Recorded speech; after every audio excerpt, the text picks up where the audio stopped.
Enregistrement. Donc, bonjour tout le monde. Je sais qu'il y a beaucoup de nouvelles personnes ici, donc je veux me présenter. Mon nom est Stéphane Leblanc. Moi, je suis le président fondateur du Centre international de leadership conscient. Au Québec, on a une expression, ça mange quoi en hiver? Mais c'est une organisation qui se veut un catalyseur pour la transformation des leaders, l'élévation de la conscience dans les organisations. Et on aura la chance de discuter de ça ensemble dans le webinaire avec Rémi. Et dans mon voyage, j'ai rencontré Rémi il y a 3 ans. Je me souviens, c'était sur de Gaspé. Donc, Rémi était venu à une soirée, je crois que j'ai fait. Et on a vraiment cliqué. On est vraiment alignés dans nos intentions de créer un monde meilleur. Et il y a 2 semaines, j'ai eu l'inspiration un matin très tôt. « Hey, Rémi, ce serait le temps que tu viennes me voir dans un des webinaires. » Donc, Rémi était un homme aventurier, a accepté tout de suite l'invitation. Donc, Rémi, je te souhaite la bienvenue. Merci beaucoup Stéphane et puis merci beaucoup à tout le monde, là, à tous les aventurières et les aventuriers. Et puis quand on part en sac à dos en voyage, on ne sait jamais ce qui va se passer. Et moi, mon principe, c'est que je dis toujours, je saute dans le vortex de la vie. Donc, je vous propose qu'on saute dans le vortex de la vie puis de voir ce qui se passe. Mais je suis certain qu'il y aura la magie qui va se produire. Merci Rémi. Et Rémi et moi, on s'est parlé tantôt pour préparer le webinaire, tout simplement pour se dire bonjour et se dire qu'on ne préparait pas le webinaire parce que comme ça va nous permettre de co-créer ensemble ce qui veut émerger aujourd'hui. Mais évidemment, quand on parle de notre vie, on n'a pas besoin d'inventer des histoires. Hein. C'est ça qui est le fun dans les webinaires comme on fait là. Donc Rémi, aujourd'hui, on va parler de voyage de sens. Hein. La plupart des gens aiment beaucoup voyager, pour plusieurs raisons, hein, parce que c'est l'aventure, comme tu l'as dit. Puis, de plus en plus dans notre société, on parle de sens, hein, parce qu'il y a vraiment une crise de sens pour plusieurs personnes. Donc, avant d'aller dans le vif du sujet, il y a plusieurs personnes qui ne te connaissent peut-être pas. Est-ce que tu pourrais nous parler un peu de toi, nous donner un peu une tranche de ta vie? C'est qui Rémi? C'est qui cette bébête-là, comme on dit au Québec? T'sais? Puis, comment tu en es venu à faire ce que tu fais aujourd'hui? Et peut-être nous parler de c'est quoi tu fais aujourd'hui? Cette bibite-là, comme tu viens de dire, en fait, elle est ici, tout mon passé, toutes mes expériences que j'ai pu vivre dans ma vie. Donc, rapidement, je suis un explorateur des mondes, monde intérieur et monde extérieur, donc sac à dos aussi pour aller à la rencontre du monde, et aussi un messager d'un monde de sens. Et tout ça, en fait, c'est la conséquence de mes expériences, de mes aventures passées. En fait, pendant 15 ans, j'ai été dans la finance, dans le monde de la finance. Après des études en finance, voilà, je me suis lancé dans une carrière dans la finance, voilà, purement audit et contrôle financier. Et puis, au cours de mon parcours, il y a eu des prises de conscience, des points de bascule qui font que je me suis remis en question sur ma manière de moi, de me voir, de voir le monde aussi. Et en fait, ma manière à moi, c'était d'aller voir qui suis-je à travers des techniques comme la méditation, des séminaires, des vidéos, des lectures aussi, et aussi en prenant mon sac à dos pour aller à la rencontre d'hommes et de femmes qui se sont transformés pour impacter positivement le monde. Voilà, globalement. Et il y a 4 ans, j'ai fait le saut, un premier saut. En fait, je suis passé du monde de la finance, donc en tant que salarié, pour passer comme messager d'un monde de sens en tant que freelance, entrepreneur. Et il y a 3 ans aussi, vraiment à l'écoute de mes intuitions, voilà, à l'intérieur de moi, il y a quelque chose de fort. Et j'ai vendu l'appartement, j'ai vendu les meubles, la machine à laver. Et je suis parti à l'aventure pour 3 mois à l'origine, 90 jours. Et aujourd'hui, ça fait 3 ans que je suis toujours sur le chemin, parce que 3 ans, la vie m'a offert plein de cadeaux. Partout où je suis allé, aussi bien en Amérique du Nord qu'en Europe, j'ai été accueilli. Et voilà, qui suis-je aujourd'hui dans les grandes lignes? C'est intéressant que tu mentionnes les meubles, mais la machine à laver. Quand tu vends la machine à laver, là, c'est sûr que c'est le début d'une nouvelle vie. Là. Tu passes de quoi, là? C'est clair. Rémi, évidemment, tu as travaillé dans le monde traditionnel. Hein. Tu as sûrement été à des écoles de commerce, tu as fait un métier traditionnel qui, je suis convaincu, te connaissant, que tu as mis beaucoup d'ardeur. Hein. Tu as travaillé très fort. Puis à un moment donné, il s'est passé des éveils, tu sais. Mais peux-tu nous raconter certains des exemples de ce qui a vraiment contribué à ton éveil? Il y a eu un moment où tu as tout vendu, puis là, tu pars. Mais souvent, il y a eu des petites graines qui ont été plantées dans ton jardin, intérieur de conscience. Ouais, c'est bien de dire ça, parce que Je vais dire que depuis mon enfance, mon adolescence et début d'adulte, il y a des choses qui se passaient à l'intérieur de moi. Et puis, bah, voilà, j'ai continué à avancer, un peu tête baissée aussi quand même. Et puis, à un moment, tout au début de ma carrière professionnelle, j'étais cadre en entreprise. Donc, en France, en fait, on a différents statuts en entreprise. Donc, globalement, c'est ouvrier, agent de maîtrise, cadre supérieur et dirigeant. Et en fait, tout au début de ma carrière, j'étais cadre, donc cadre financier.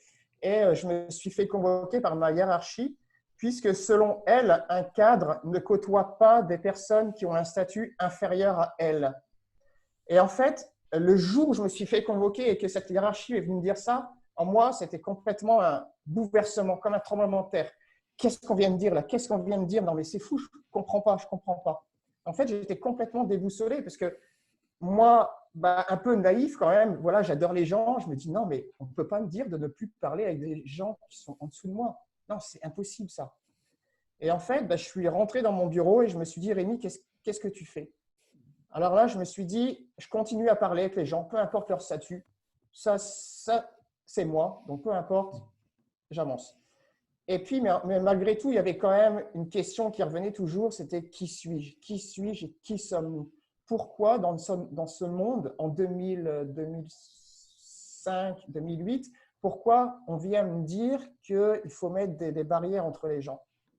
Et donc, du coup, tout ça, bah, cette question m'a quand même chamboulé de l'intérieur beaucoup, mais ça a été quand même un cadeau, malgré ça. Au début, c'est clair, ce n'était pas du tout un cadeau, c'était raz-de-marée, c'était la tempête, c'était la tornade, l'orage, c'était tout.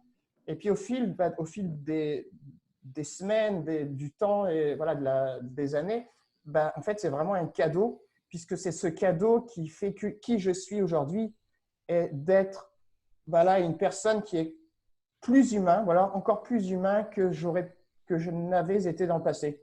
Donc voilà, ce point de bascule, là, ce chaos, bah, me permet aujourd'hui bah, d'être qui je suis et d'être plus authentique. Voilà, voilà aujourd'hui, peu importe où je vais, bah, je me dis bah, je suis authentique et les gens, en fait, tout au long de mon parcours, de mon voyage, m'ont appelé Petit Prince.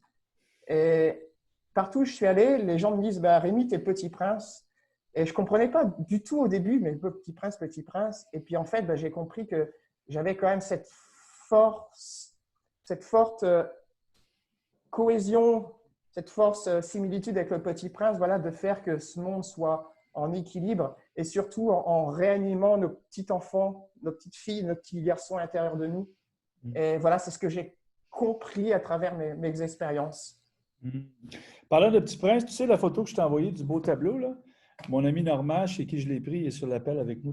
Il pourra peut-être dire un mot tantôt. Tu sais, le Petit Prince, beaucoup d'entre nous, on l'a lu quand on était petits. Hein? Et ça doit faire 30 ans que je n'ai pas ouvert le livre de Petit Prince, mais je me souviens d'une phrase célèbre. Tout ce qui est important est invisible à l'œil. Donc, tu sais, quand tu parles on va mettre ça dans le cadre de leadership, c'est quand ton patron ou ta patronne te dit tu ne peux pas connecter avec les gens à des niveaux inférieurs, c'est complètement l'antipode du leadership. Le leadership, c'est de connecter avec les gens, tu sais. Fait que toi, je comprends que ça a été assez catalyseur pour toi. Rémi, on a choisi, toi et moi, le thème voyage de sens. Je pense que c'est plus toi qui l'as choisi, puis moi, j'ai dit oui, oui, ça résonne. Peux-tu nous parler un peu de ce thème-là? Qu'est-ce que ça veut dire pour toi, le voyage? Parce que toi, tu es en voyage, là, ça fait longtemps. Mais la vie, c'est un voyage. Il ne faut pas oublier ça. Hein? C'est comme aller au Club Med, mais ça dure 90 ans. Tu sais. Bien plus, j'espère. Ou 100, au moins Plus. 90. Mais parlons un peu de voyage, parlons un peu de sens. J'aimerais ça que tu mettes le terroir là, pour notre discussion. Parlons un peu de ça. Pourquoi tu as choisi ce thème-là et qu'est-ce que ça veut dire pour toi? Bah, pour moi, le voyage, voilà, comme tu disais, la vie, c'est un voyage. Et dans notre quotidien, on n'en prend pas assez soin de ce voyage, en fait. On a toujours l'impression d'être dans un train qui va hyper vite, qu'on n'arrive pas à s'arrêter. Alors que si on prend un autre recul, si on regarde avec d'autres yeux, bah, on se rend compte que la vie, c'est un voyage et qu'à chaque instant, bah, partout où on est en train de barouder, d'être aventurier, bah, partout, il y a des petits cadeaux. Et il faut savoir, pour moi, récolter ces petits cadeaux. Et le premier petit cadeau, mais je dirais en fait le premier grand cadeau, bah, c'est d'aller dire merci aux cadeaux que l'on est en fait. C'est déjà se dire merci d'être qui je suis.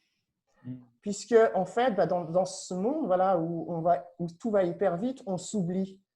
On laisse la place aux autres. Et moi, ce que j'aime bien, c'est par exemple, lorsque vous prenez l'avion, tout début, en fait, il y a des consignes de sécurité et les agents de bord vous disent si au cas où il y a une dépression, voilà, prenez votre masque et mettez-le d'abord sur votre bouche et pas sur celui de votre voisin. Alors qu'aujourd'hui, en fait, on fonctionne, il y a un masque et on donne le masque à notre voisin, à notre voisine et on ne le prend même pas pour nous. On ne prend même pas le temps de respirer, de savourer la vie. On préfère donner aux autres plutôt qu'à nous. Alors, voilà, et le premier de tous les voyages, c'est de se remercier. Et donc, du coup, c'est un voyage intérieur. C'est d'aller voir qui sommes-nous. Au-delà de notre construction passée, de notre enfance, adolescence, début d'adulte, de nos diplômes aussi, de notre métier, de là où on habite, de nos passions, tout ça. En fait, on est bien plus que ça, bien plus que ce qu'on pense être, et bien plus que les autres nous ont dit que nous y étions. Alors, en fait, le but de ce premier voyage de la vie, c'est de rayonner qui on est, et tout d'abord en se disant merci d'être la personne que je suis, bien au-delà de qui je pense être et bien au-delà de qui les autres m'ont dit que je suis ou que je devais être. Donc ça, c'est le premier sens du voyage, donc le voyage intérieur. Après, voilà, il y a le voyage de la vie. Donc moi, en tant que baroudeur, aventurier, voilà, ce thème voyage me correspond bien.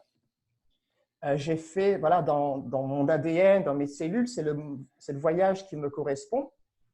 Et moi, je suis allé à l'exploration, voilà, dans le vrai terme du sens, voyage. Donc voilà, j'ai pris mon sac à dos et je suis allé à la rencontre d'autres pays, d'autres cultures, mais surtout de moi et aussi de leaders en affaires, leaders spirituels et des hommes et des femmes qui se sont changés pour impacter positivement le monde. Donc sur différents sujets, l'éducation, l'environnement, l'écologie, l'intelligence artificielle, l'agriculture. Voilà, je suis allé la santé, l'argent, la sexualité, la santé. Voilà, je suis allé à la rencontre de tous ces gens qui impactent positivement le monde. Pourquoi? Ça répond déjà à ma quête de sens, voilà, suite à cette convocation de ma hiérarchie. Voilà, moi, mon moyen, c'est d'aller en voyage. Mais les voyages résonnent vraiment à l'intérieur de moi. C'est moi, les voyages, c'est moi.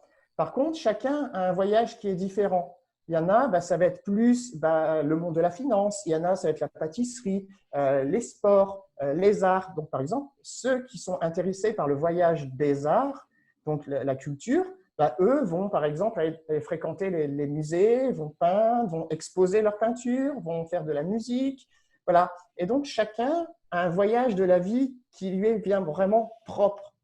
Et tout le but de notre vie, c'est d'aller remarcher sur notre propre chemin, sur notre propre voyage. Voilà pour moi ce que c'est le monde du voyage, le voyage du sens. Donc chacune, on a pour mission de remettre du sens sur notre propre voyage dans la vie. Aller au-delà de ce qu'on a pu nous dire. Nos professeurs qui nous ont dit, tiens, tu es bon en mathématiques, donc tu feras des études en physique, et donc du coup, tu deviendras physicien. Mais en fait, c'est notre professeur de notre époque qui nous a dit, qui nous a mis dans une boîte, alors que peut-être on est bien au-delà de ça, et c'est certain qu'on est bien au-delà de ça. Pour moi, on est multipotentiel. On est quelqu'un voilà, qui est physicien, qui aime la musique, qui aime la culture, qui aime le voyage. Voilà, on est vraiment multipotentiel. Mais chacun d'entre nous, on a un chemin qui est vraiment propre. Et ce chemin, la responsabilité de chacun d'entre nous, c'est de le retrouver. C'est comme si, sur notre chemin, enfant, on a perdu notre boussole intérieure et qu'il faut reprendre notre propre boussole. c'est beau comment tu le dis. J'ai une fille de 16, bientôt 17 ans, et elle ne sait pas ce qu'elle veut faire dans la vie. Elle aime beaucoup patiner artistique, mais ce ne sera pas sa carrière. Elle dit, tu sais, papa, c'est difficile à mon âge de choisir. Tu sais. Ici au Québec, on a le cégep. Dès qu'on choisit ça, on s'engage dans un chemin. Tu sais. Et toi, tu étais sur Bambon en mathématiques, je ne sais pas trop, tu as fait de la business. Moi, je suis allé en génie, mais finalement, aujourd'hui, je ne fais pas ça du tout. Tu sais. Et j'aime comment tu décrivais. Tu sais, nous, les Québécois, on aime visiter la France. Peut-être que les Français aiment visiter le Québec. Mais tu sais, quand je vais à Paris, c'est des choix infinis. Hein? Moi, j'aime aller voir le musée, j'aime un peu de terrasse, un peu de ci. Mais chacun de nous, on crée notre propre expérience dans cette même grande ville-là. Au Québec, c'est pareil. Donc, la vie, c'est un buffet. Au Québec, on dit ça, un buffet chinois, c'est illimité les choix. Tu sais. Les choix sont illimités. Hein? Et est-ce que tu es d'accord, quand on fait un choix, ben là, on s'engage. Tu sais, en physique quantique, on dit qu'il y a des choix illimités jusqu'à temps qu'on choisisse. Mais la beauté, c'est qu'on peut rechoisir, rechoisir. À un moment donné, là, tu t'en allais du Québec à quelque part, puis là, il y a eu le COVID. Tout a changé. Raconte-nous une expérience, parce qu'après ça, c'est toi qui fais ton expérience avec ça, hein? Ah bah c'est clair, on est tous, toutes et toutes responsables de notre vie. Et comme tu dis, voilà, notre première responsabilité, c'est de prendre des décisions qui font résonance à l'intérieur de nous. Et donc, bah voilà, depuis 3 ans, je baroude entre l'Europe et l'Amérique du Nord. J'ai plus de maison, j'ai plus rien. Et en fait, bah, au moment du Covid, 2 jours avant la fermeture des frontières américaines et européennes, bah, je devais repartir en Europe. Or, bah, tout s'est fermé. Et qu'est-ce qui s'est passé? Donc, bah, je me suis dit, tiens, la vie, elle me donne un autre cadeau. Donc voilà, Rémi hyper heureux, ouais, super, je reste au Québec, je reste au Canada. Et puis en fait, bah, voilà, je contacte quand même l'administration française pour leur dire bah, que je suis bloqué ici, que voilà, voilà, et vu les circonstances, bah, rentrer en France pour moi c'est un peu difficile. Et donc du coup, voilà, pendant 2-3 jours, bah, je suis hyper joyeux, content. Et puis 3 jours après, je regarde les informations à la télé. Et là, on parle, bah, le Covid prend de l'ampleur en Europe, prend de l'ampleur au Canada, en Amérique du Nord. Et là, bah, j'ai des peurs qui remontent. Qu'est-ce qui se passe? Enfin, là, je commence à vraiment me renfermer sur moi et je me pose la question, mais s'il m'arrive quelque chose ici, si j'ai le Covid, on ne sait pas du tout comment ça réagit sur nous, qu'est-ce qui va se passer sur moi? Sachant que, je ne suis pas canadien, je ne suis pas québécois, j'ai aucune résidence, j'ai aucun papier canadien, je suis français. Si je dois aller à l'hôpital, qu'est-ce qu'ils vont faire de moi? C'est ça qui m'est arrivé. Qu'est-ce qu'ils vont faire de moi? Ils vont me jeter, ils vont pas me prendre, ils vont dire non, non, maudit français, reste là où tu es. Donc, du coup, voilà, il y a tout ça qui est remonté.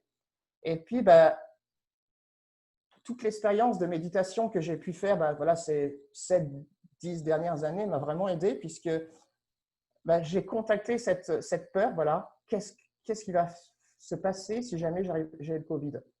Donc, en fait, en méditation, je suis rentré en contact avec ma peur, voilà, ce qui faisait vraiment mal à l'intérieur de moi. Et puis, au bout de quelques minutes, mon intuition me dit, prends un crayon, un papier. Et là, je prends un papier, je prends un crayon et je commence à écrire des mots, des phrases. Et pour moi, ça n'avait aucun sens, en fait. Je ne comprenais pas ce qui se passait. Et puis, au bout de quelques minutes, je m'arrête et là, je vois ce qui se passe. En fait, la vie est en train de me dire, Rémi, profite de ce moment, de cette période, pour écrire un livre. Et en fait, ce que j'étais en train d'écrire, ben, c'était tout le plan de mon voyage, tout le plan de mon livre. Et en fait, juste en ayant accueilli ma peur, qui était toujours là, ma peur, elle était complètement là, mais je l'ai appris à l'accueillir. Et en l'accueillant, ben, la vie m'a donné un cadeau. Et ce cadeau, ben, c'est profite de cette période ici au Canada, tu es bloqué, tu ne peux rien faire pour écrire. Donc voilà, donc depuis, bah, ça fait 3 mois, là, 3-4 mois, bah, je suis bloqué. Je ne sors pas parce que je n'ai pas envie de rentrer en contact avec d'autres personnes. Je n'ai pas envie d'avoir le Covid parce que je ne sais pas ce qui va se passer. Et donc, du coup, bah, voilà, j'ai écrit un livre pendant cette période. Et voilà, j'ai profité de cette période, ce cadeau, pour mettre à disposition ce que la vie me demandait de faire, si je peux résumer ça. Non, mais c'est excellent parce que la vie, elle nous envoie des expériences et c'est nous qui choisissons de vivre l'expérience qu'on veut. Je veux dire, il y a des gens qui aiment le soleil, puis là, tout à coup, il y a une journée nuageuse, puis là, ils sont fâchés. Mais ça peut être aussi une occasion. Des fois, quand il pleut, on n'a pas d'obligation, on n'est pas obligé de tondre le gazon, on n'est pas obligé de jouer au golf, on peut juste rester tranquille dans notre maison. Fait que, tu sais, c'est nous qui vivons l'expérience, c'est l'exemple parfait, tu sais. Rémi, dans ton voyage, là, ça fait un bout que tu es parti sur la route, là, tu sais, et tu rencontres plein de gens, tu n'as pas de maison, et pourtant tu vis, tu restes à des endroits, il y a beaucoup de synchronicité. Parle-nous un peu comment ça se passe. Tu sais. Je sais que tu as passé du temps en Belgique aussi. Ouais. Parle-nous comment ça se passe. Tu sais. Je m'en vais dans une région, puis là, j'écris à des gens. Comment ça se passe, ta vie? Là? C'est vraiment fantastique. Là. J'ai le goût d'en apprendre plus. Alors déjà, il faut savoir que au tout début de mon voyage, quand j'ai tout revendu, bah, j'ai quand même eu un moment de panique, on va dire. Oh, j'ai plus de maison, qu'est-ce qui va se passer si jamais bah, je dois rentrer, me retrouver moi-même, avec moi-même tout seul? Qu'est-ce qui se passe? Donc là, pendant quand même un moment, j'ai flippé quand même, j'ai eu peur à l'intérieur de moi. Et puis au moment où je suis parti à l'aéroport de Paris, j'étais au Charles de Gaulle et je me dis dans le hall d'attente, je prenais un avion pour Montréal et là, je crie dans le hall, je saute dans le vortex de la vie. Et là, en fait, à l'intérieur de moi, j'étais convaincu qu'il y avait quelque chose qui allait se passer. Et en fait, moi, dans mon plan, je partais pour trois mois. Ça fait 3 ans aujourd'hui. Et en fait, partout où je suis allé, bah, j'ai été dans le flot de la vie. Et jamais j'ai demandé ou j'ai écrit à telle ou telle personne, est-ce que vous pouvez m'héberger? En fait, c'est les gens que j'ai rencontrés sur mon chemin, dans des cafés, dans des séminaires, chez les Amérindiens, lors de mes séjours chez les Amérindiens, dans les avions, à la gare aussi, j'ai rencontré plein de gens. Et naturellement, j'allais leur parler, puis on discutait, puis à un moment, bah, les personnes me disaient, bah, Rémi, si tu veux, j'ai une chambre, j'ai un lit, et si tu veux, bah, je te l'offre. Et depuis 3 ans, en fait, c'est ce qui se passe. Et les réseaux sociaux aussi ont été un moyen aussi pour moi bah, de dire bah, d'aller vers telle ou telle personne, d'aller dans tel ou tel pays, dans telle ou telle région, dans telle ou telle ville. En fait, les gens m'invitaient chez eux et sachant que je n'ai jamais demandé une seule fois. Et c'est un peu bizarre quand même, mais ça peut être un peu voilà, flyé, hors de la terre, mais en fait, voilà, faut se rappeler quand même, je viens de la finance, hyper cartésien, et même moi, des fois, je me dis, mais waouh, la vie, c'est quand même assez étrange. Et, et j'ai compris que c'est moi, en étant juste qui j'étais, qui je suis, qui me permet d'attirer vers moi les bonnes personnes. Et en fait, les personnes sont comme si elles étaient aimantées et à l'intérieur d'elles, en fait, elles sont aussi dans la joie. En fait, elles se font plaisir à elles-mêmes de venir m'accueillir. C'est un peu comme ça, moi, je résume ce que la vie essaie de me faire passer comme message. Ben je crois que tu comprends comme moi que c'est une question énergétique. Tu sais. Donc, quand tu parles de vortex, c'est une question d'énergie.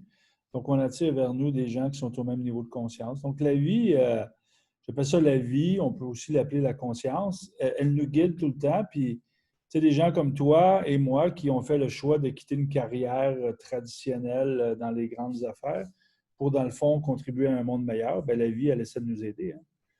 De toutes sortes de façons parce qu'on en a besoin de changer notre société. Tu sais. Rémi, qu'est-ce qui arrive dans la vie de quelqu'un qui trouve un peu plus de sens? Qu'est-ce qui se passe dans la façon d'être, tu sais, au niveau du bien-être, de l'épanouissement? Quand on a plus de clarté et qu'on trouve plus de sens dans notre vie, qu'est-ce qui se passe? Qu'est-ce qui se passe? Déjà, voilà, ces rencontres, ces synchronicités. J'ai fait des milliers et des milliers de rencontres. Et pour moi, voilà, quand on est aligné avec nous-mêmes, quand on est au clair avec qui on est, quand on est authentique surtout avec qui on est et aussi authentique avec les autres, voilà, il y a plein de synchronicités qui se passent dans notre vie. Il y a plein de magie, voilà, il y a plein de magie qui nous arrive autour de nous, qui nous arrive en nous. Et il y a quelque chose là qui me vient là, quand je vous parle, c'est que le chemin, ce n'est pas non plus tout beau, ce n'est pas tout rose non plus, ce n'est pas tout bleu. Voilà, il y a des jours, c'est hyper difficile, il y a même des semaines, voilà, il y a des semaines, c'était très difficile, notamment pour moi l'an passé. Et ça, bah, ça fait partie du chemin. Voilà, il ne faut pas non plus idéaliser une certaine image. Et ça, c'est très important que je le note parce que j'ai beaucoup de personnes qui idéalisent ce que je vis. Voilà, le fait de partir en voyage, ça fait rêver. Mais derrière, il y a quand même de la noirceur, de l'ombre.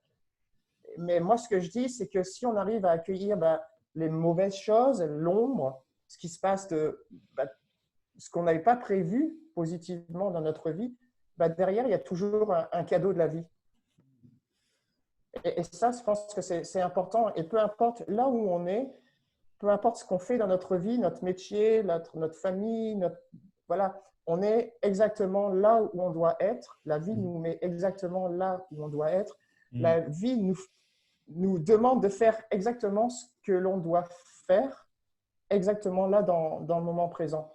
Mais c'est à nous, à chaque instant, d'avoir la conscience de se dire, OK, peut-être que là, ce n'est pas le meilleur des moments, ce n'est pas le meilleur de mes métiers, de ma position, ce n'est pas le meilleur des événements, mais la vie, elle est bien plus belle que ça. Il faut savoir extraire derrière ces petits cadeaux.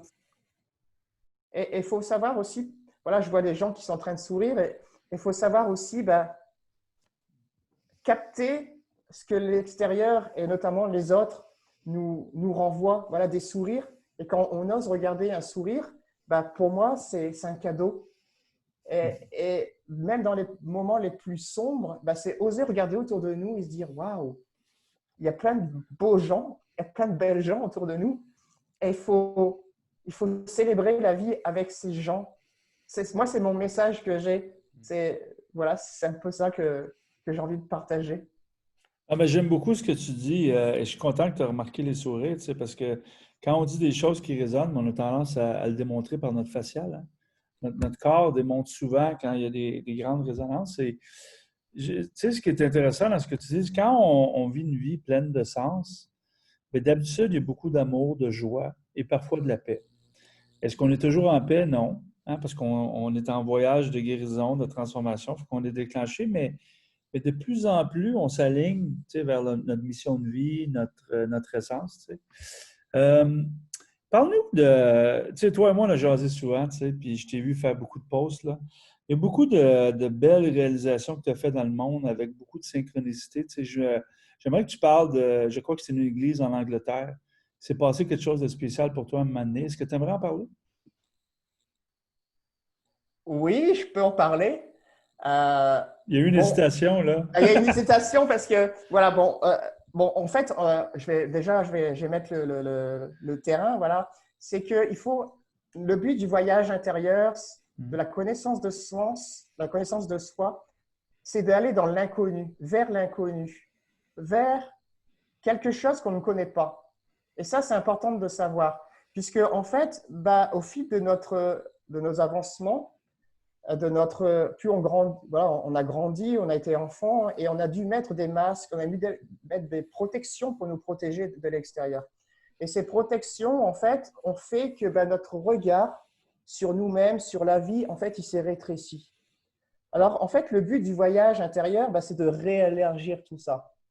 Et en fait, quand on réélargit tout ça, on s'ouvre à un autre monde. On s'ouvre à un monde de l'invisible. Donc voilà, je pense que c'est important de mettre ce terrain, voilà, de jeter les graines. Parce qu'en fait, voilà, j'étais en voyage et je revenais d'un voyage en Crète, donc sur une île grecque. Et en fait, j'avais pris une escale pour Londres. Et à Londres, il pleuvait, il faisait pas beau, il faisait du vent, il y avait beaucoup de bruit avec les bus, les voitures qui klaxonnaient. Et à un moment, j'ai ressenti, voilà, j'ai une petite voix intérieure qui m'a dit, Rémi, va dans une église. Et je suis rentré dans cette église, j'ai vu beaucoup de choses. J'ai vu qui est affiché le nom du village de mon meilleur ami, donc qui habite en France, qui était affiché dans cette église. Et j'ai remarqué aussi que les gens sortaient quand moi je rentrais. Et en fait, je me suis retrouvé tout seul dans cette église. Et à un moment, ben, je me suis assis. Et là, donc voilà, je vous dis, quand on s'ouvre à soi, on, on s'ouvre à l'inconnu. On va au-delà de ce qui se passe dans notre monde, au-delà de ce qu'on peut voir avec nos yeux, ce qu'on peut entendre avec nos oreilles. Et en fait, j'étais assis et d'un seul coup, je me suis mis à trembler.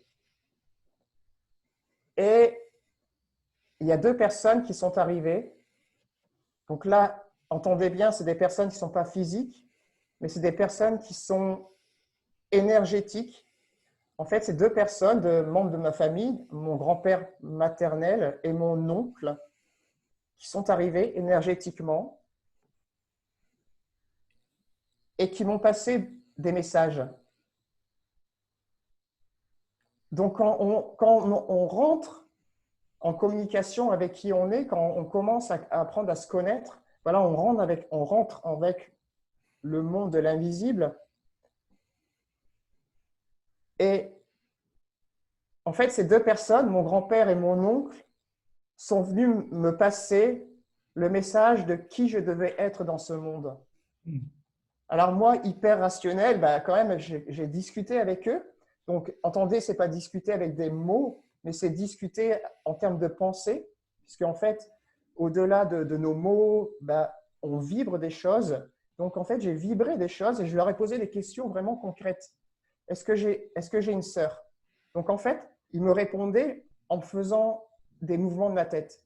Est-ce que j'ai une sœur? Donc, en fait, ça allait de haut en bas. Est-ce que j'ai un frère? En fait, ma tête, elle faisait comme ça, elle me faisait un nom. Donc, du coup, j'ai posé beaucoup de questions comme ça pour me dire, mais qu'est-ce qui se passe là? C'est vrai, c'est pas vrai? Et en fait, bah, cette expérience qu'on appelle spirituelle, cette ouverture de conscience bah, m'a permis bah, de m'ouvrir davantage à qui je suis et surtout à un monde au-delà de mes yeux, au-delà de mes oreilles, en fait. Et en fait, en ayant ça, bah, je suis rentré en contact avec les autres beaucoup plus facilement, on va dire. En fait, c'est comme si je comprenais comment les autres sont, mais au-delà de leur aspect physique, en fait. Au-delà de qui vous êtes, bah, j'en rentre en communication avec les personnes comme ça, en fait. Donc, je pourrais vous expliquer ça plus longuement parce que ça peut paraître un peu bizarre, un peu voilà, ésotérique. Mais si vous voulez, moi, je suis complètement ouvert pour vous parler de ça. Et puis, ce qui est bizarre en fait, c'est quand, au bout d'un quart d'heure, bah, mon grand-père et mon oncle sont partis. Et il y a 100 personnes qui sont rentrées dans l'église parce que ce jour-là, il y avait un mariage. Et c'est ce qui est fou parce que pendant un quart d'heure, j'étais vraiment tout seul. Et derrière, qui attendait sur le pas de l'église? Il y avait une centaine de personnes qui rentraient pour célébrer un mariage. Et je me suis dit, non, mais il y a un truc là, c'est fou.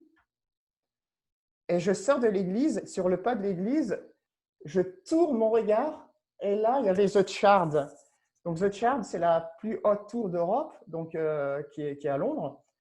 Et pour moi, ça a beaucoup de résonance parce que ça veut dire la réussite, la grandeur, la beauté aussi de l'homme, de ce que l'homme peut faire. Et là, je me dis, il y a quelque chose. Et je commence à marcher dans la rue. Et là, qu'est-ce qui se passe? C'est que les gens s'écartent de moi. Mais je me dis, waouh, mais c'est bizarre ça, les gens s'écartent de moi. Et à la fois, c'est excitant parce que les gens s'écartent de moi, mais c'est aussi flippant, donc ça fait peur. Parce que les gens, je me dis, mais qu'est-ce qui se passe là? J'ai une tête de monstre, je sais pas. Et je me dis, il faut absolument que j'aille me voir dans un lieu. Voilà. Et le premier lieu que j'ai trouvé, c'était Harrods. Donc Harrods, quand même, le symbole du luxe, de la réussite en Angleterre, à Londres. Et je me retrouve dans les toilettes d'Harrods en train de me regarder. Et je me regarde, bah ouais, je suis toujours normal, voilà, je suis normal. Et à partir de ce moment-là, en fait, peu importe où je suis, dans les aéroports ou dans les gares, bah, les gens ne viennent plus vers moi. En fait, c'est comme si il y avait un halo, voilà, qui me protégeait. Et quand je suis à l'aéroport, par exemple à New York ou à Londres, où c'est hyper bondé de gens, ben, les gens s'écartent de moi. Et c'est un peu, voilà, c'est un peu ça que j'ai vécu grâce à mon expérience à Londres. Ben, c'est une question d'énergie encore, tu sais. Rémi, une dernière question pour moi, puis ensuite je vais ouvrir les questions ou les commentaires avec les gens. Aujourd'hui, où tu es dans ta vie, la mission de ta vie, c'est quoi? Ou la mission de ton âme dans cette vie-ci? Quelle est ton intention à tous les jours? Le seul mot qui me vient, c'est être. Ça peut paraître fou, mais ma mission, c'est juste être. Mm. Euh, En fait, à l'intérieur de moi, il y a comme un gosse, comme un gamin, comme un enfant qui est là et qui a juste envie de profiter de la vie. Mm. Et en fait, c'est juste être. Et les voyages m'ont vraiment permis de toucher ça, d'être dans qui je suis. Parce que partout où je suis allé aussi, je me suis adapté. Voilà, je gagne ma vie, je fais des consultations, je fais des aventures, des retraites. Bah, partout où je suis allé, je me suis adapté, on va dire, aux circonstances, aux événements, aux lieux. Mm. Et toujours dans cette posture de être. Moi, Rémi, qu'est-ce que je peux faire dans ce moment, à ce moment-là pour aider les autres? Mm. Voilà, c'est juste ça, c'est juste être. Mais voilà, dans le être me permet de faire et d'avoir. Mhm. Et ça, c'est important parce que aujourd'hui, dans notre monde, on fonctionne, et aujourd'hui, je fonctionne beaucoup comme ça aussi. Je fais pour espérer avoir et au bout de tout, espérer être. Donc, en fait, l'objectif de la vie, pour moi, c'est de être. Et une fois qu'on est, ben, on attire à nous les circonstances, les événements, les personnes, voilà, tout. Et puis après, ben, en fonction de ce être, de qui on est, ben, on peut faire. Et puis là, ben, on a comme conséquence. Mm. Mais notre façon de fonctionner, notre conditionnement, et surtout dans la société occidentale, ben, on est beaucoup plus dans le faire, dans l'action.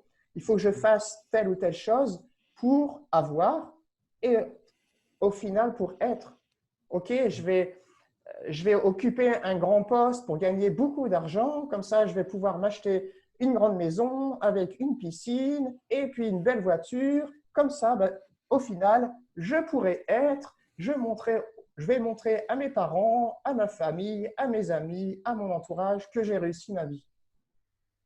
Et pour moi, en fonctionnant comme ça, en fait, ce n'est pas du tout le bon fonctionnement parce qu'on peut être dirigeant, gagner beaucoup d'argent, avoir une belle voiture, une belle maison, et puis au fond de soi, être complètement dévasté, être complètement dans ses peurs, dans ses colères. Mhm. Et tout l'objectif de notre vie, de notre voyage, ben, c'est d'aller contacter qui on est. Puis une fois qu'on est, avec nos forces et aussi nos vulnérabilités, voilà, j'ai plein de vulnérabilités, il y a plein de moments où j'arrive pas du tout à me maîtriser parfois. Voilà, ok, il y a plein de pensées qui m'arrivent. Voilà, parfois je me comporte mal avec certaines personnes. Voilà, et j'arrive pas à avoir compassion. Et ça, c'est normal parce que tout le début, en fait, ben, c'est d'apprendre à se connaître. Apprendre à se connaître, c'est s'apporter de l'amour. Et plus on Mhm. s'apporte de l'amour, plus on est dans une position de être, et plus ben, on peut apporter de l'amour, de la compassion, de la joie aux autres. Et c'est pas en étant ben, dirigeant, gagner un salaire à 6 chiffres et en ayant une belle voiture que si on sait pas, si on s'aime pas au fond de soi, c'est pas comme ça qu'on va pouvoir construire un monde qui ait du sens pour nous déjà, mais aussi pour les autres. Mhm. Donc le dirigeant qui est complètement dévasté à l'intérieur de lui, qui ne s'aime pas, il ne peut pas faire des employés heureux. Mhm. Et il ne peut pas avoir une performance, une rentabilité économique, financière bonne, rentable. Au final aussi, en business, c'est aussi de faire de l'argent. L'argent, c'est une énergie. Et il est important dans notre monde d'accueillir l'argent. Donc, du coup, voilà, le but de notre chemin, c'est d'apprendre à qui on est, s'apporter de l'amour, reprendre le max à oxygène là, qui tombe là et le remettre sur nous et pas de le mettre sur les autres. Les autres ont leur propre responsabilité, eux aussi, de mettre leur propre masque sur leur bouche, sur leur visage. Ils ont leur propre responsabilité de rayonner. Ce n'est pas à nous de demander de faire rayonner la petite étoile, le grand soleil des autres. Je ne suis pas responsable de votre vie, je ne suis pas responsable de votre lumière, je ne suis pas responsable du rayonnement de Stéphane. Stéphane, il a son chemin à faire. Son chemin, il utilise les techniques qui lui sont propres, mais ce n'est pas à moi de dire à Stéphane, tu es le meilleur, tu es beau, voilà. Non, c'est Stéphane qui, lui, doit apprendre à se le dire lui-même. Et chaque jour, ça demande de la persévérance, du courage, un moment de se retrouver seul avec soi pour s'apporter de l'amour. Et chacun, on peut se le faire. Ça peut être écouter de la musique, peu importe le style de musique, du hard rock, du métal, peu importe le style de musique. Si vous aimez le métal, écoutez du métal. Et c'est ça qui va vous faire rayonner de l'intérieur. Voilà, moi, tous les jours, je cours, je fais du qigong. J'adore aussi me mettre de la crème sur mon corps, donc du lait. Voilà, pendant 20 minutes, je me mets du lait sur tout mon corps. Et pour moi, c'est m'offrir de l'amour à moi-même. Et il y a une expression québécoise qui dit, si tu veux du sucre à la crème, fais-en-en. Donc, si tu veux, par exemple, manger un petit pain au chocolat, en français, va te l'acheter toi-même. N'attends pas que ce soit tes amis qui vont t'acheter le petit pain au chocolat que tu veux tellement manger. Va, prends tes chaussures, va à la boulangerie, va t'acheter ton petit pain au chocolat. Et c'est aussi simple que ça, mais c'est aussi difficile aussi parce qu'on ne nous a pas appris à prendre soin de nous. On ne nous a pas appris à nous dire, qu'est-ce que toi tu aimes dans la vie? On a toujours vécu par rapport au regard des autres. On fait des études en fonction de ce que nos parents nous ont dit, notre entourage nous a dit, notre environnement nous ont dit. En France, il y a, par exemple, là, je pense aux plombiers. Moi, à mon époque, on me disait, mais il ne faut pas être plombier, il ne faut pas être dans la maçonnerie, parce que il ne faut pas être éboueur aussi, parce que c'est des sous-métiers. Mais il n'y a pas de sous-métier. Il faut vraiment s'écouter. Si la personne aime ramasser les poubelles, derrière, il y a, OK, j'aide les gens en aidant à ramasser les poubelles des autres. Mais ça peut être l'un des plus beaux métiers au monde. Et le tout de notre voyage, c'est de recontacter qui on est et de savoir quelles sont nos préférences, quels sont nos goûts. Et ça, il n'y a qu'une seule personne dans ce monde qui peut le faire, c'est nous-mêmes. Il n'y a personne qui va nous prendre par la main et te dire, c'est quoi tes goûts? C'est quoi tes préférences? Qu'est-ce que tu aimes dans la vie? Tu veux un petit pain au chocolat? Va te le chercher. Tu veux du sucre à la crème? Fais-t'en-en. Tu veux partir en voyage? Pars en voyage. Voilà. Je ne sais pas si les Français savent c'est quoi du sucre à la crème, mais c'est du sucre. C'est très bon. Nous, on connaît les pains au chocolat. Rémi, c'est intéressant que tu as parlé d'être parce que des fois, moi, au début de mon éveil, comme personne plus consciente, on veut changer le monde. Puis à un moment donné, on se rend compte que la meilleure façon de changer le monde et d'inspirer les autres, c'est par notre être. C'est pas par nos mots, c'est pas par nos écrits. Évidemment, le langage est inventé pour communiquer, mais souvent, on rencontre des gens qui disent des choses, mais qui ne l'incarnent pas. Donc, la meilleure chose qu'on peut faire, c'est de l'incarner. Puis c'est notre être. C'est comme toi et moi, on est deux aventuriers. Moi, j'ai quitté une carrière corporative aussi. Et à cause que j'ai une famille, je ne suis pas parti sur la route comme toi, mais par rapport au monde traditionnel, je suis complètement à part. Tu sais. Je suis vraiment bizarre. Mais c'est notre être, hein, notre courage. Et J'aime aussi que tu as parlé de noirceur. Je veux dire, quand le COVID est arrivé, moi, au Québec, on a une expression des 2 par 4. C'est les morceaux de bois qu'on. C'est comme si j'ai eu un coup de 2 par 4 dans le ventre. Tu sais, mon plan d'affaires a pris la fenêtre. Mais depuis ce temps-là, ben, je sers les gens et j'ai rencontré des centaines, sinon des milliers de personnes qui veulent être dans la conscience. Donc, ça n'aurait pas été possible. Fait que, Rémi, j'aimerais ouvrir, il reste 9 minutes. Est-ce qu'il y a des gens qui aimeraient parler, donner des commentaires, des questions? Vous pouvez le faire en personne. Oui, on a Marc ici qui aimerait poser une question ou donner un commentaire. Vas-y, Marc. Alors, bonjour Rémi. Bien, merci beaucoup pour ce beau témoignage parce que moi, ça me rejoint énormément.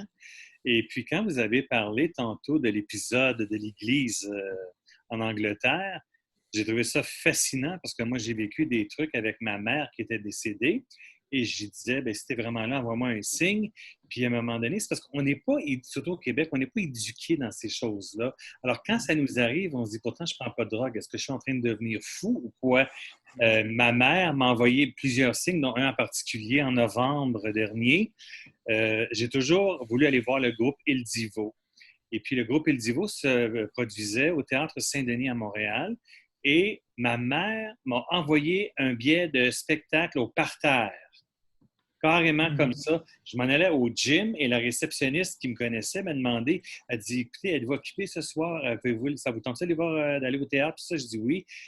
C'est comme si le billet d'Il Divo m'attendait. C'est un billet quand même par terre là, de 123,50. Et c'était étrange quand elle m'a remis le billet, cette réceptionniste-là, parce que c'est comme, voilà, on vous attendait pour vous le remettre. C'est le sentiment que j'ai eu à l'intérieur de moi. Et quand je me suis retrouvé au théâtre, j'ai senti la présence de ma mère. J'étais sous le choc carrément. Je vais sortir sur une civière, c'est sûr. Je vais faire une crise cardiaque. Et j'avais l'air d'un robinet tellement que je pleurais. Mais c'était un signe tellement puissant parce que c'est moi qui lui avais fait connaître Il Divo par un disque que je lui avais offert. Et c'était le plus grand signe qu'elle pouvait, puis c'est un lundi soir, si je me souviens bien, qu'elle pouvait m'offrir. Alors, quand on lit ces choses-là, je trouve ça fascinant. Présentement, je suis à une transition de ma vie. Bien là, je vis l'insécurité totale au niveau pécunier parce que, bon, dans l'aviation, je ne sais pas quand est-ce que je vais retourner comme agent de bar. Et comme acteur, bien, c'est très, très par-ci, par-là, avec parcimonie qu'on travaille. Et ce n'est pas vraiment grandiose ces temps-ci. Mais il y a aussi donc, comme Stéphane le mentionnait tantôt, vous avez reçu des messages au niveau énergétique. Et en même temps, ce que je suis en train de faire avec Annick Laprade, je ne sais pas si tu connais Annick Laprade, Stéphane, elle donne un cours en reprogrammation du cerveau pour comprendre aussi les biochimies du cerveau. Parce que si on est juste dans l'énergie, mais qu'on ne sait pas comment agir, puis comment enlever nos blocages qu'on a avec nos neurones et nos synapses et tout, bien souvent, on a de la misère à appliquer les deux. Et c'est là où j'en suis rendu dans ma vie. Mais je vais vous poser une question. Au niveau argent, ça ne vous insécurise pas ou probablement que vous avez beaucoup d'argent de côté ou comment vous vivez ça? Parce que moi, c'est l'insécurité financière, mon gros problème dans ma vie. Tu veux savoir s'il y a eu un héritage ou quelque chose comme ça, là? C'est pas ça que j'ai demandé, mais enfin, je veux juste savoir comment vous dealez avec cette insécurité-là. Parce que moi, présentement, avec la pandémie qu'on vit présentement, moi, je trouve ça extraordinaire pour moi parce que ça me permet, avec la PCU, avec des petits contrats d'acteurs par-ci, par-là, de pouvoir me payer des formations toutes les semaines que normalement, je ne serais pas capable de me payer. Et en plus, il y a un grand virage qui est en train de se faire dans ma vie. Tous les gens qui doivent se placer sur mon chemin en coaching d'acting en anglais, que ce soit de New York ou de Montréal, tout est en train de se placer sur mon chemin, ce que j'ai toujours voulu. Enfin. Alors, moi, je le vis d'une façon très positive. J'espère que ça va durer longtemps, dans un sens. Là. Ça fait bien longtemps. Mais je vais vous demander, vous, au niveau de l'insécurité financière, c'est-tu parce que vous aviez beaucoup d'argent de placer? Parce que moi, c'est ça. Parce que l'argent, comme vous avez dit, c'est une énergie qui me permet de toujours grandir, apprendre, de devenir une meilleure version de moi-même, devenir un meilleur être humain, un meilleur acteur. Alors, c'est pour ça que je veux savoir comment vous réagissez face à ça. Merci beaucoup, Marc, pour votre partage, ton partage. Et si la réponse était dans ta question, dans toute ton explication, voilà, tu dis que depuis le Covid, tu as eu des financements qui sont arrivés, tu as eu les bonnes personnes qui sont rentrées dans ton chemin, sur ton voyage de vie. bah, là, c'est complètement un message de la vie qui te met sur ton… qui te dit, voilà, je te donne tout l'argent à travers le financement que tu reçois du Canada, du Québec. Ça te permet de te financer des formations. Et en fait, voilà, la vie, elle nous offre des cadeaux qui sont partout. Et il ne faut pas chercher, pour moi, sur un seul plan, sur une seule activité. Il faut vraiment s'élargir. Voilà. Et dans ta question, dans ton partage, il y a la réponse. Donc, bah, merci à la vie qu'elle t'offre voilà, ce financement. Merci au Québec, merci au Canada pour tout ce financement qu'elle te donne et qui te permet aujourd'hui de te financer des formations que peut-être 6 mois ou 1 an avant que tu n'aurais pas pu. Tu n'aurais même pas pu avoir le temps de suivre ces formations. Donc, du coup, la vie, là, elle te met plein de belles choses, plein de cadeaux sur ton chemin. Et apparemment, bah, ces cadeaux, bah, tu les déballes et puis bah, tu profites de ces cadeaux. Et pour moi, c'est la seule chose à faire. C'est cueillir à chaque instant la vie.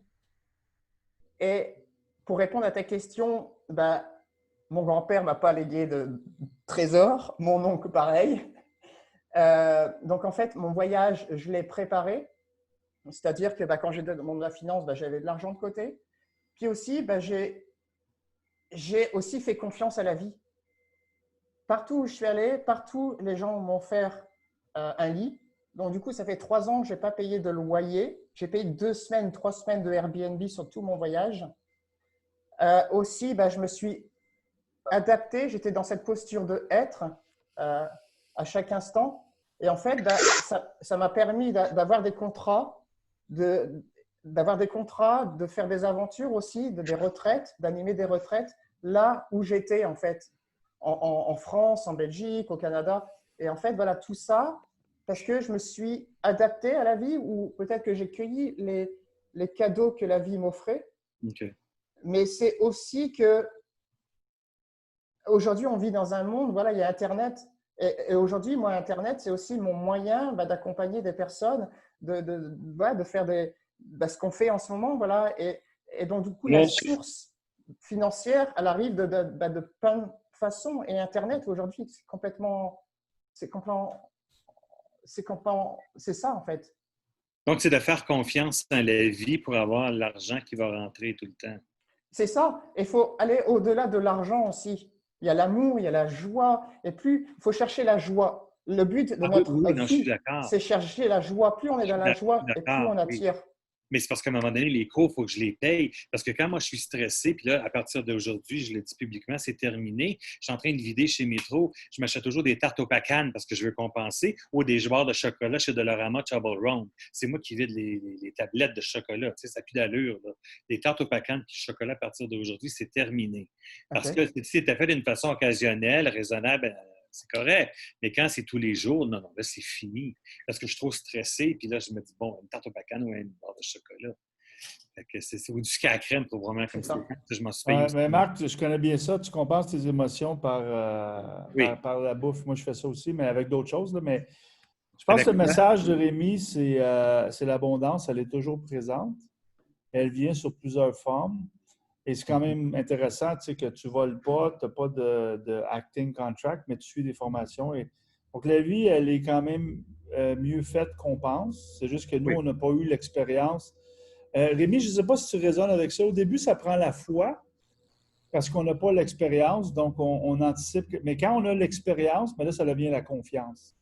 Rémi, il sait qu'il s'en va quelque part, il va se passer quelque chose mais donc, c'est un peu ça, Marc. Moi j'ai eu cette expérience-là avec le COVID aussi. Je disais, bien, la vie, elle m'a complètement donné une jambette, mais tout à coup, il se passe des miracles. C'est d'une forme que je ne m'attendais pas.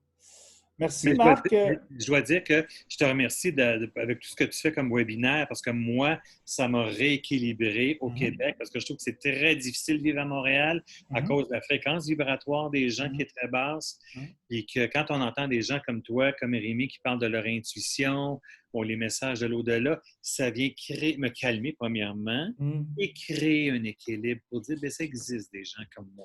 Mais tu sais pourquoi je fais ça? C'est pour qu'il reste des tartes au pacanes pour les autres, tu sais. Donc, il est 1 heure. Rémi, on va terminer. Est-ce que tu aurais un mot de la fin, Rémi, avant qu'on conclue?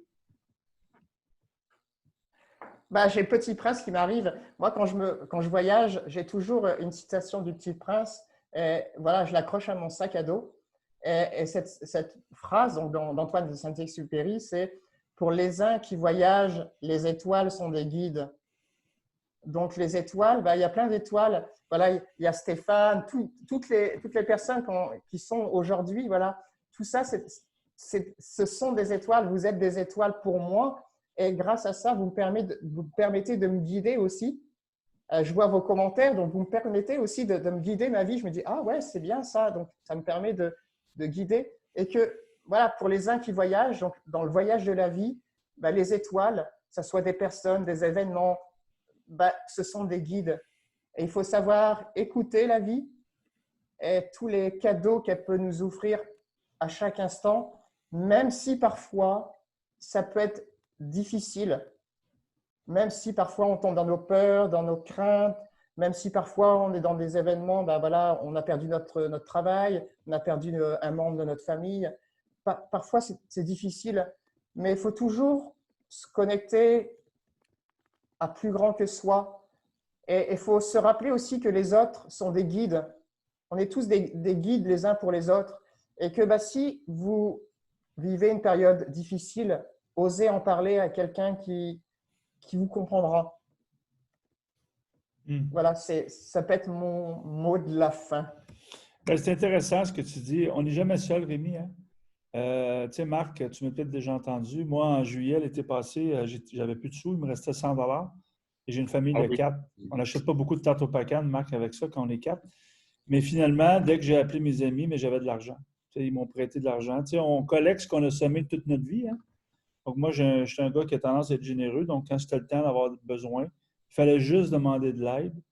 Et Rémi, je te l'ai peut-être raconté, j'ai pleuré 2 heures dans un petit cubicule à mon travail, comme un petit garçon, parce que j'avais honte de demander de l'aide. Mais quand j'ai demandé de l'aide, je l'ai eu tout de suite. Là, j'ai dit, mais pourquoi j'avais honte de demander de l'aide?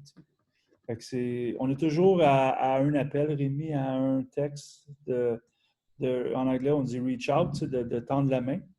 Et, merci beaucoup, Rémi. C'était magique, comme je m'attendais. Hein? Le Petit Prince était avec nous. Il y avait beaucoup d'autres énergies avec nous.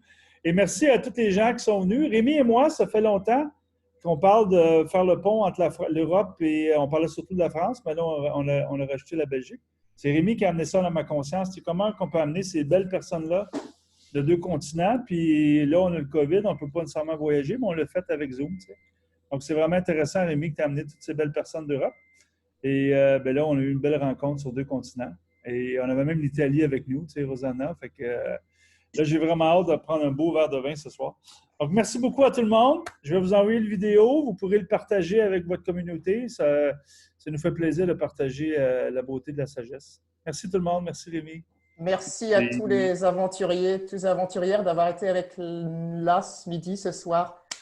Pour moi, c'était un super voyage. Et voilà, pour les uns qui voyagent, les étoiles sont des guides. Merci à vous. Merci tout le monde. Au revoir. Bye bye. Stéphane, merci. Merci.